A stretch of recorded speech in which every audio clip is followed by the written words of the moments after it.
জি জি অবশ্যই। মানে আপনি একমত হয়েছেন প্রেস রিলিজটার শব্দের ব্যাপারে? হ্যাঁ, প্রেস রিলিজ। প্রেস আপনি তো রিলিজটা নারী নারী অধিকারের আপনি তো এবং প্রেস রিলিজ, হেফাজতের। জি হ্যাঁ এইটার হ্যাঁ ব্যাপারে হ্যাঁ, আপনার একমত না? আমাদের সম্প্রতি জি, এই বিষয়ে, হ্যাঁ অবশ্যই অবশ্যই। এইটার মধ্যে কি আপনাদের মধ্যে আপনাদের কোনো মতবিরোধ ছিল যে না আমরা এটা পাঠাবো পাঠাবো না, যেটা আপনি বলতেছিলেন যেটার জন্য আসলে 2 দিন সময় লাগছে, মিটিংটা করতে হয়েছে? না না না না না, তা না? সেটা আমি সেটা বলি নাই। সেখানে হচ্ছে আমাদের দলীয় ফোরামে ওভারঅল নারী সংস্কার কমিশনের যে সুপারিশ গুলো ছিল, এখানে বেশ কয়েকটা সুপারিশ নিয়ে আমাদের দ্বিমত ছিল। ওকে। প্রস্টিটিউশনকে লিগালাইজ করা সহ আরো অনেক কিছু। তো সেই জায়গা থেকে আমরা আরেকটু বিশদ আকারে আমাদের কমেন্টটা জানাতে চাচ্ছিলাম, তো আচ্ছা সেটা নিয়ে আমরা আরেকটু, কাজ করছি। ওকে, হ্যাঁ, আরেকটু সেটা নিয়ে আরেকটু আমরা কাজ করছি। আরেকটু বিশদ হুম আকারে জানাতে চাইছিলেন, আমি একটু আবার আসবো আপনার কাছে। আমার মনে হয় আপনি আপনার অবস্থান পরিষ্কার হুম। করছেন যে এনসিপি আসলে আপনারা সবাই মিলে যে মানে আপনাদের মতামতটাই আসলে প্রেস রিলিজে আসছে, মানে এটা আলাদা আলাদা না, তাই তো? মানে এনসিপির দলীয় এক্স্যাক্টলি, হ্যাঁ। অবস্থানটাই সেটা ঠিক আছে। আমি একটু জনাব জি। মামদু আপনার কাছে আসি। জনাব মামদু, আমি আপনার ফেসবুকে স্ট্যাটাস দেখতেছিলাম যেখানে আপনি কওমি মাদ্রাসা, হেফাজতে ইসলামী তাদের প্রতি আপনি অনেক নিষ্ঠুর শব্দবন্ধ ব্যবহার করছেন। সেগুলি কি আপনি আসলে জেনে বুঝে লজিক দিয়ে করতেছেন কিনা আমি আমার দর্শকদের জন্য একটু আপনাকে পড়ে শোনা, আপনি কি মনে করেন? আমি দেখতে পাচ্ছি যে আপনি মনে করেন হেফাজতের আজকে নারী বিষয়ক রিফর্ম কমিশনের বিরোধিতা করে যারা স্টেজে, তাদের অনেকেই চিহ্নিত ধান্দাবাজ এবং চোর। মোহাম্মদপুরের এক মাদ্রাসার প্রধানকে দেখলাম যে কিনা করোনার সময় এবং কোনো একটা সময় মানুষকে দেওয়ার জন্য টাকা তুলে সেটা মেরে দিয়েছে, ইত্যাদি ইত্যাদি। আপনার লাস্ট লাইনটা পড়ি, আমি আমি আর বললাম না, এটার মধ্যে আরো আছে। এই ভারতবর্ষ ছাড়া পৃথিবীর আর কোথাও সম্ভবত অমন ঘটা করে ইসলাম রক্ষার্থে লোকে নেমে পড়ে না। পান থেকে চুন খসলে হেফাজত ইসলাম নেমে যায়, অথচ শাপলার 5 মেয়ের দায়িত্ব একজন, আপনি একটা গালাগাল দিয়েছেন, নেয় নাই। যেই বুড়োগুলো স্টেজে বসা সবগুলি পলাইছিল সেদিন, সাধারণ ছাত্ররা গুলি খাইছে, মরছে, আতঙ্কে দিন কাটাইছে, এখন পর্যন্ত একটা তালিকা করতে পারে নাই কয়জন সেদিন মারা গেছে। 5 আগস্টে পরের হুজুরদের দেখে মনে হচ্ছে হুজুরা সবসময় মজলুম থাকলে ভালো, ইত্যাদি ইত্যাদি। আপনি হেফাজত ইসলামের এবং এই হুজুরদের অনেক নিষ্ঠুর ভাষায় সমালোচনা করেছেন। আপনাকে দেখে মনে হচ্ছে আপনার এক ধরনের, আপনি কি একটু ব্যাখ্যা করবেন কেন আপনি এরকমটা করছেন বা এরকমটা বলছেন জনাব মামদু হুজাইফা? আচ্ছা, আমি হচ্ছে হেফাজতের 5ই মেতে আমি হলো শাপলা চত্বরেই ছিলাম। শাপলা চত্বরে ছিলাম আমি হচ্ছে আমি তখন সেই সময় আমার বয়স কত ছিল তখনকার হচ্ছে সেই আবেগ নিয়ে হচ্ছে আমি শাপলায় গিয়েছিলাম। এবং আমি গিয়ে দেখি যে যারা আমাদেরকে সেই শাপলায় নিয়ে গেছে, যারা হচ্ছে সেই আবেগ নিয়ে আহ আমাদের আবেগটাকে উত্তেজিত করছে, তারা কিন্তু সেই আবেগটার দাম দেয় নাই। এবং তারা আহ তারা হচ্ছে একটা একটা তালিকা দিতে পারে নাই, যেখানে হচ্ছে যে তালিকার মধ্যে বলবে যে এতজন শহীদ হয়েছে, এতজন আহত হয়েছে। তো আমি যেহেতু ছিলাম, ফলে আমার ব্যক্তিগত যে ক্ষোভ এবং অভিমানের জায়গা, সে অভিমানের জায়গা থেকে আমি হচ্ছে অত কোচিং করে বলছি। আহ যেহেতু ফেসবুক আমার হচ্ছে একান্ত ব্যক্তিগত জায়গা, সেজন্য হচ্ছে আমি আমার মতো করে বলি। যদি কোথাও অন্য কোথাও লিখতে গেলে তখন হয়তো অন্যভাবে বা আরো অন্য, হয়তো আরো সহজতর শব্দে আমি সেটা লিখতাম বা করতাম। আর না প্রথম কিন্তু যে আচ্ছা প্রশ্নটা ঠিক করছে, আছে, আমি ফেসবুকের কথা বাদ দিই।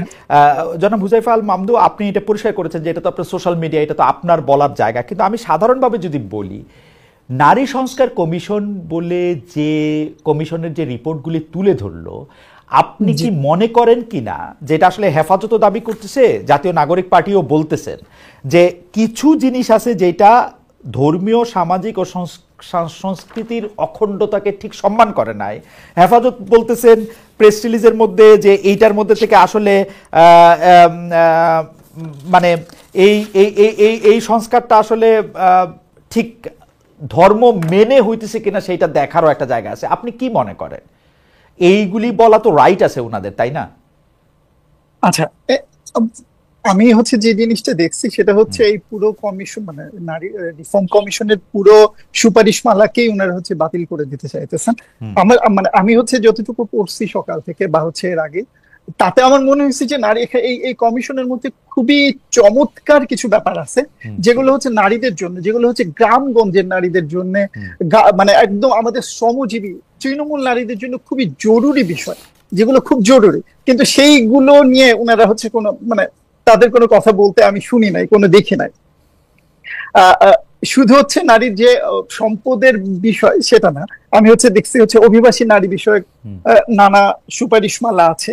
সেই অভিবাসী নারীর যে সুপারিশমালা গুলো, সেগুলো হচ্ছে আমাদের যেসব খুবই গরিব দরিদ্র শ্রেণীর নারী যারা হচ্ছে আমাদের বাহির থেকে আমাদের দেশের জন্য অনেক টাকা নিয়ে আসে, তাদের সুরক্ষার জন্য খুবই ভালো চমৎকার কিছু আইন আছে।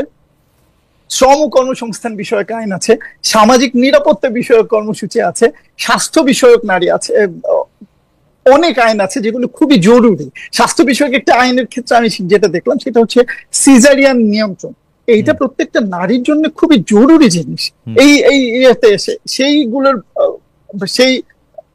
সেই যে ইয়ের কথা বলা আছে যে সেখানে সুপারিশমালা দেয়া আছে যাতে সিজারিয়ান কন্ট্রোল করা হয়। এই সমস্ত আইনের ক্ষেত্রে এই আইনগুলো নিয়ে তো কাজ করা উচিত। এই আইনগুলো নিয়ে যখন কাজ করা হবে তখন আমাদের দেশের নারীরা অনেক, যদি আদতেই এই আইনগুলো ইমপ্লিমেন্ট করা যায়, আমাদের দেশের নারীরা অনেক বেশি লাভবান হবে। এখন আমি ধর্মের জায়গাটায় আসতে, রাইট, আমি এই জায়গাটাতে একটু আসতে চাচ্ছিলাম। আমি একটু প্রশ্নটা করে রাখি, আপনি যেহেতু মাদ্রাসায় পড়াশোনা করেছেন একটা লেভেল পর্যন্ত, মানে এইচএসসি লেভেল পর্যন্ত যেহেতু আপনি মাদ্রাসায় পড়াশোনা করেছেন, আমি দাওরায়ে হাদিস পর্যন্ত পড়ছি। দাওরায়ে হাদিস, কওমি মাদ্রাসায় দাওরায়ে হাদিস পর্যন্ত যেহেতু আপনি পড়াশোনা করেছেন, সেহেতু আপনাকে আমি এই প্রশ্ন করতেই পারি যে এগুলি নিয়ে কি আসলে মানে ধর্মের সাথে এরা একটা সাংঘর্ষিক অবস্থান নেয় কিনা? আমি হচ্ছে একটা ইয়ে দেখি, আমি যেভাবে দেখি আমি সেটা বলি। সেটা হচ্ছে ধরেন এই ইয়ের সম্পত্তি, পরিত্যক্ত সম্পত্তির মধ্যে কোন লোকে নারী পায় হচ্ছে অর্ধেক।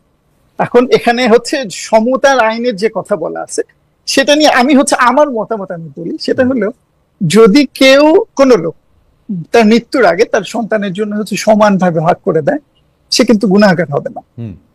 তারপরে যদি কেউ মারা যায়, মারা যাওয়ার পরে তার ভাই বোনেরা যদি হচ্ছে সমানভাবে বন্টন করে নেয় একটা সম্পত্তি, সেখানেও কোনো গুনাহগার হবে না।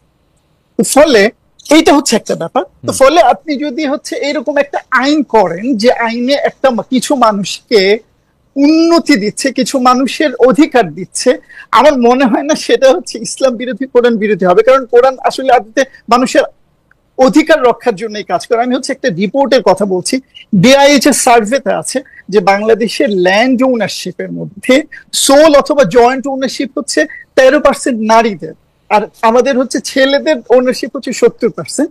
আমাদের যে ইসলামের যে আইন আছে এটা হচ্ছে একটা বড় ব্যাপার, যে ইসলামের আইনটাও যদি হচ্ছে ঠিকঠাক ভাবে বাস্তবায়ন করা হয় তাহলে হচ্ছে অর্ধেক ইয়ে থাকবে হচ্ছে নারীদের আর অর্ধেক ইয়ে থাকবে পুরুষের। কারণ আমাদের হলো নারী পুরুষের ইয়ে কিন্তু সমান, বা হচ্ছে নারী বেশি 53%, কিন্তু এখানে হচ্ছে দেখেন ছেলেদের ওনারশিপের ইয়ে হচ্ছে 70%।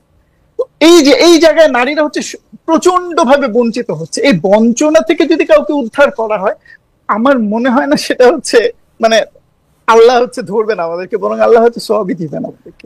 আমি এভাবে দেখি। আচ্ছা হুজাইফা, এইটার ক্ষেত্রে আমরা দেখতে পাচ্ছি যে এই উত্তরাধিকার প্রশ্নেও আসলে নারী পুরুষের অধিকার সমান কি সমান না সেটা নিয়ে আসলে যারা এইটার সমালোচনা করতেছেন তারা অনেক মারাত্মকভাবে সমালোচনা করেন। আরেকটা মারাত্মক সমালোচনার পয়েন্ট হচ্ছে